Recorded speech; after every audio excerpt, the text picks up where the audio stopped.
And I'm Hannah Hampton, and you're listening to HR After Hours. Hello and welcome to HR After Hours podcast, the only HR podcast that drops F-bombs like they might run out of stock, you know, with the supply chain and everything.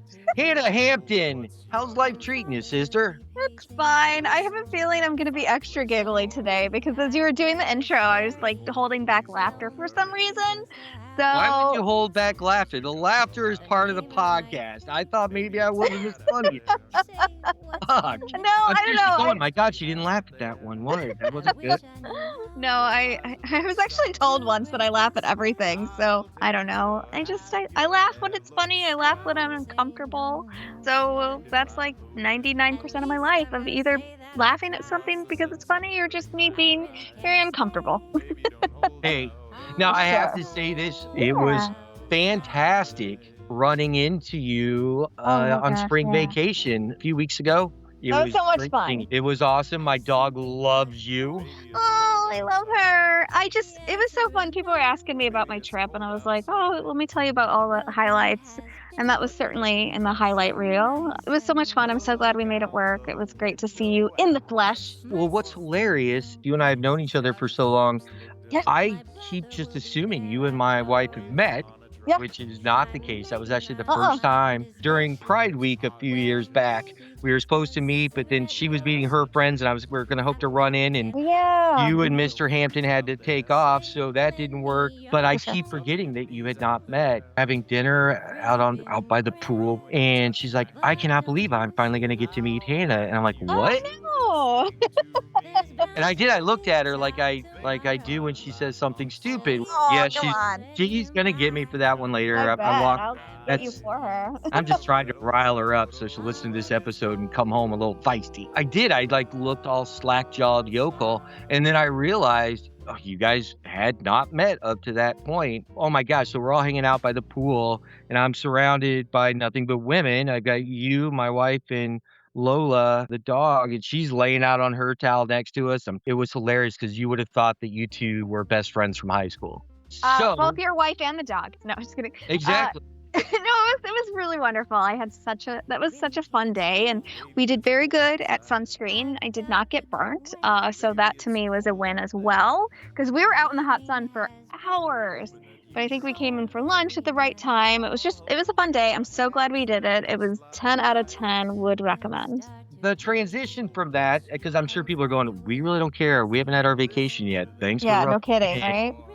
So what we're going to talk about, we got a couple different topics. And the first thing I found this small piece, but we seem to have hit burnout later than a lot of people we know. And I had spring fever so bad. And I've kept having these little 2-day inserts of great weather and then snow. It was like from the Midwest. Teasing or edging, if some people know what that is. I just had spring fever so bad and so booked the house. But it was the same thing. It was like a last minute thing. I'm like, I need to get the hell out of Dodge because I'm dying here.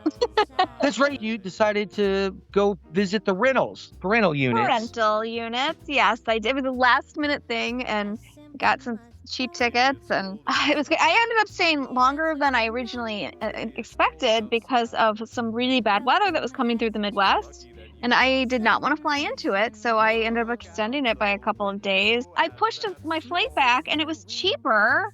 Like, I got credits back from the airlines. It was actually cheaper for me to wait a couple more days, and now I have an airline credit, so I'm going to have to find another place to go. So that's sad for me, huh? Wow, you're just trying to get everyone that listens to us angry, aren't you? Probably, yeah, I thought about it. As it was coming out of my mouth, I realized, I'm like, someone else just said, well, I just booked my trip, and this is the most expensive flight I have ever. Yeah, I'm going to get hate mail. People are going to be like, fuck you, Hannah.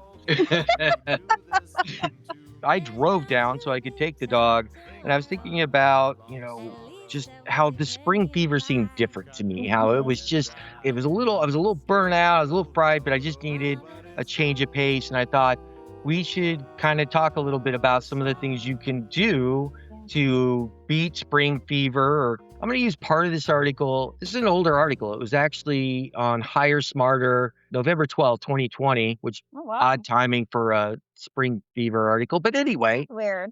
So I'm going to kind of paraphrase off their 4 ideas. And the first one, they talk about rewarding yourself for being productive. I think you need to take it a little further. What I have found breaks it up is stopping and celebrating any small success. Mm-hmm. If you had something on your list or your calendar that you just kept snoozing for days or whatever, and you actually get it accomplished, stand up.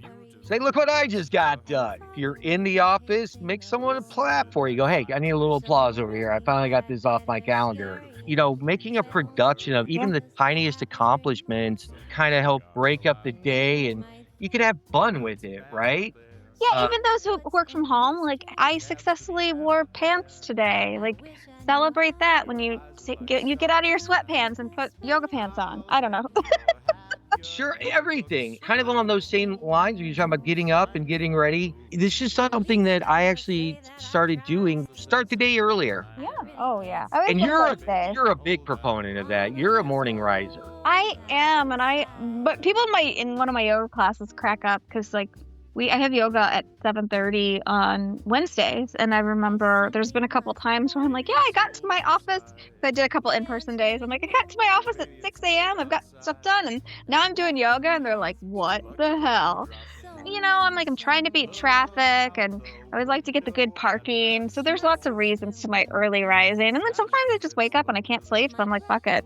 I'm gonna put my clothes on. I'm going to the office. Yeah, I'm telling you, days I don't hit snooze where I just go, ugh, and roll out of bed. And once my feet hit the floor, I'm good. Yeah, for sure. It's just getting me to open my eyes and roll out of bed. Mrs. Danzig, she gets up a little before me.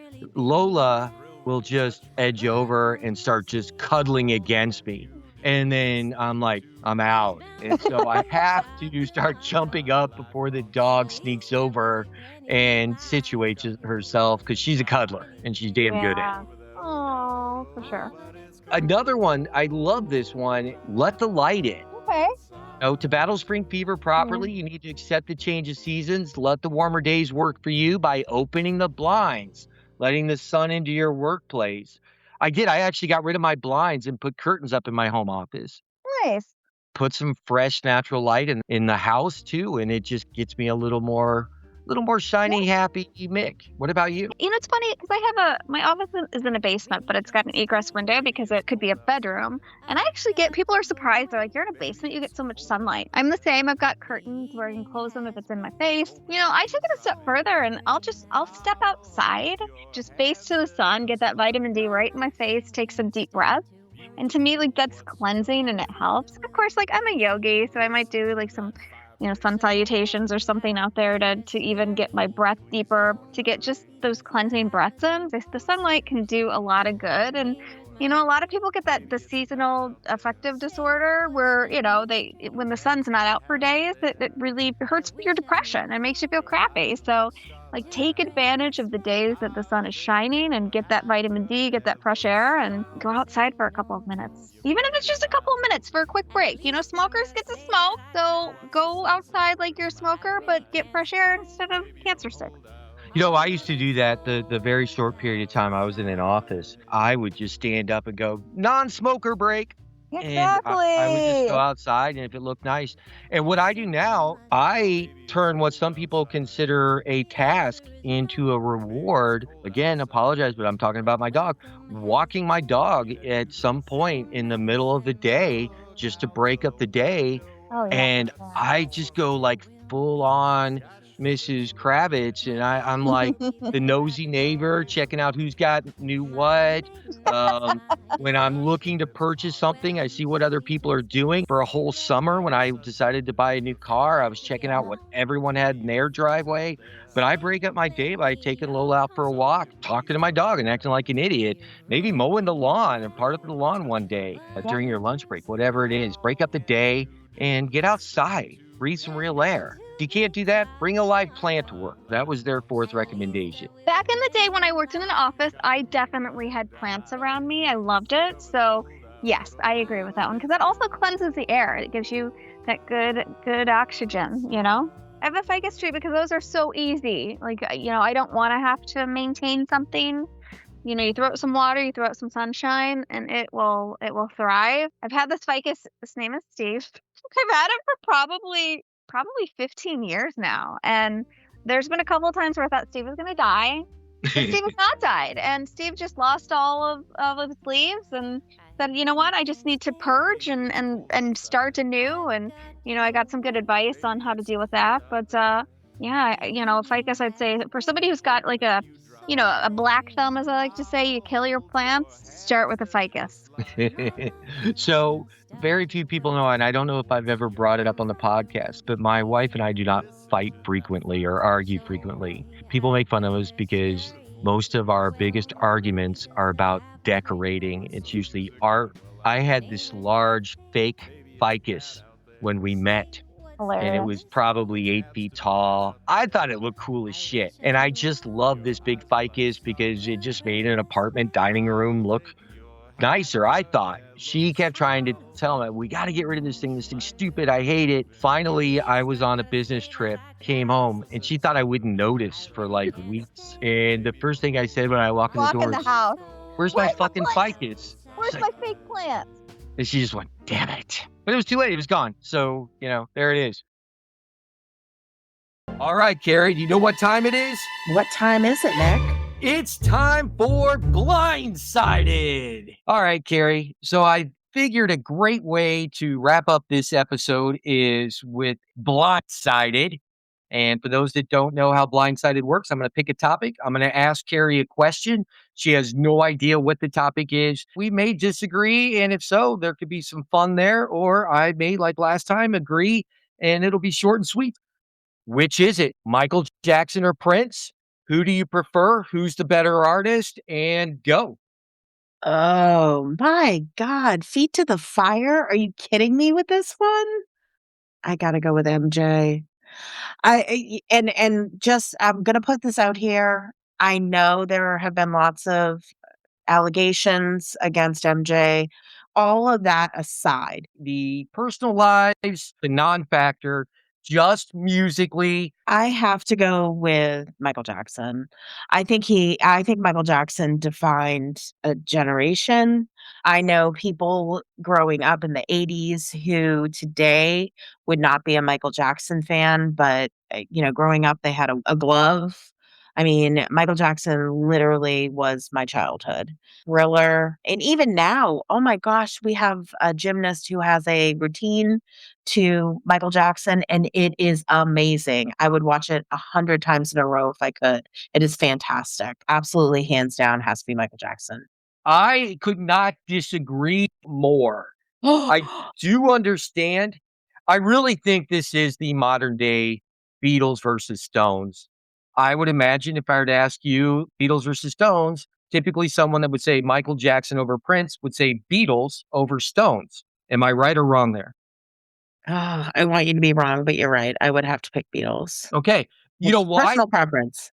It's a personal preference. And I know you have very diverse musical taste. That's one of the things I love about you. You and I have had a lot of exposure to music, but there's definitely more pop influence in your preferences there. Prince, believe it or not, he was really a rock musician, especially at certain stages in his career. I feel he was much more influenced by the bluesy, gritty parts of rock history, something that I think's often overlooked. Prince was a brilliant guitar player, freaking amazing. Oh, absolutely. No doubt.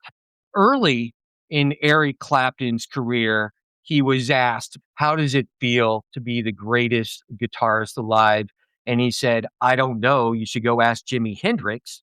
Decades Wow. later, he was asked about his career as a guitar player, and he mentioned that he really admired the work of Prince. Prince, I think, was more musically diverse, really more experimental. I think he was more talented. There are some early recordings of his where he played every instrument. I just think his music holds up. He was innovative in the fact that he was one of the first popular musicians to leave a major studio, Warner Brothers, and record his music independently, which even though he didn't sell near as many albums, he for money. But I think his contribution to music is much more impactful. And I think you can go back like Sign of the Times, Raspberry Beret, and those things, which were so much more experimental. I think Prince just overshadows Michael Jackson tremendously. I don't think Michael Jackson grew much as an Well, I don't think artist towards the end. yeah, but Performer wise, Michael Jackson was amazing. And if you have not seen the movie This Is It, I highly recommend seeing it because it shows what that last tour would have been. And it was definitely have solidified his place in music history even more. He's still an icon. He's still one of the best, but I think Prince slays Michael Jackson in the long run. you know what, Mick? I feel like you're calling me a basic bitch, and I'm offended. No, and let me be, I mean, that's tough. And it's the same thing. Like, I'm a diehard Stones fan over the Beatles, but I still think the White Album is one of the greatest albums of all time. Well, You know? let's make no mistake. I mean, Michael Jackson's career was completely cut short for lots of reasons.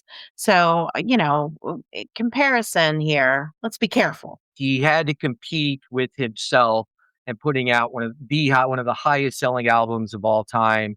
And I just don't think he rose to the challenge. Yeah, and there are mediocre Prince albums, and there's some misses there by MJ. But if you look at just Michael versus Prince, I just don't even think it's close. The more I really think about it, we'll agree to disagree. I'm not trying to change your mind, but I'm going to disagree. I've officially been blindsided.